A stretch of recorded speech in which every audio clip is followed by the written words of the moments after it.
யாழ்னி இங்கே வாவே. என் ஃப்ரெண்டு வெளியே கூப்பிட்டான், நான் போகணும். முக்கியமான நாள், என் ஃப்ரெண்டுக்கு பர்த்டே இன்னைக்கு. நான் அதே மொதல் விஷ் பண்ணேன் தெரியுமா, 12 மணிக்கு. என்கிட்ட வேற எதுவும் சொல்லணுமா? உங்கள்கிட்ட என்ன சொல்லணும்? என் ஃப்ரெண்டுக்கு பர்த்டே நேற்று நைட் 12 மணிக்கு நான் தான் மொதல் விஷ் பண்ணி ஹேப்பி பர்த்டேடா ஃப்ரெண்டு அவனை இவனேன்னு அப்படியே அனுப்பிச்சி விட்டேன். ரொம்ப ஹாப்பி ஆகிட்டேன். இன்னைக்கு என்ன கிழமை? இன்னைக்கு செவ்வாய்க்கிழமை. எத்தனாம் தேதி?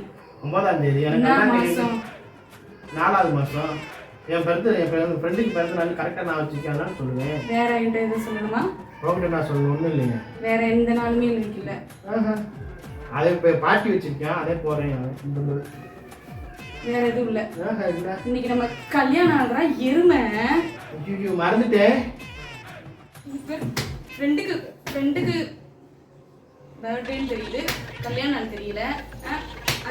பர்த்டேடா ஃப்ரெண்டு 12 மணிக்கு. இன்னைக்கு 9ஆம் தேதி ஏப்ரல், ஃப்ரெண்டுக்கு பிறந்த நாள் அது மட்டும் தெரியுது. கல்யாணம் நாள் நேற்றே சொல்லியிருக்கலாம்ல. ஓ, இது நானே நேற்றே சொல்லணுமா? அவன் பிறந்த நாள்னா ஞாபகம் இருக்கு, கல்யாணம்லாம் ஞாபகம். கல்யாணம்லாம் ஞாபகம். பெரிய பனிஷ்மெண்ட் தரேன், பெரிய பனிஷ்மெண்ட். ஐயோ இது எதுக்கு எழுது? என்ன எழுதுவா? ஏப்ரல் 9 ஏப்ரல் 9 என்னது இன்னைக்கு? கல்யாண நாள். குறைச்சி இனிமேல் மறக்காது. ஒரு தடவை எழுதிட்டு 1000 தடவை எழுது. எழுத பத்தி மறக்காது.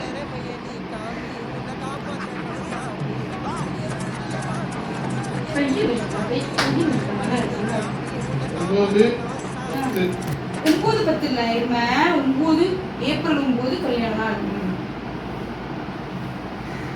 1000 தடவை எழுது. யாரு கல்யாண நாள்?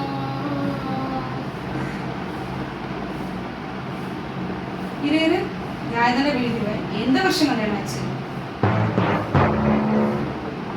எழுதிட்டு ஒரு நோட் வாங்கிட்டு நான் வருஷம் சொல்றேன், அதையும் சேர்த்து.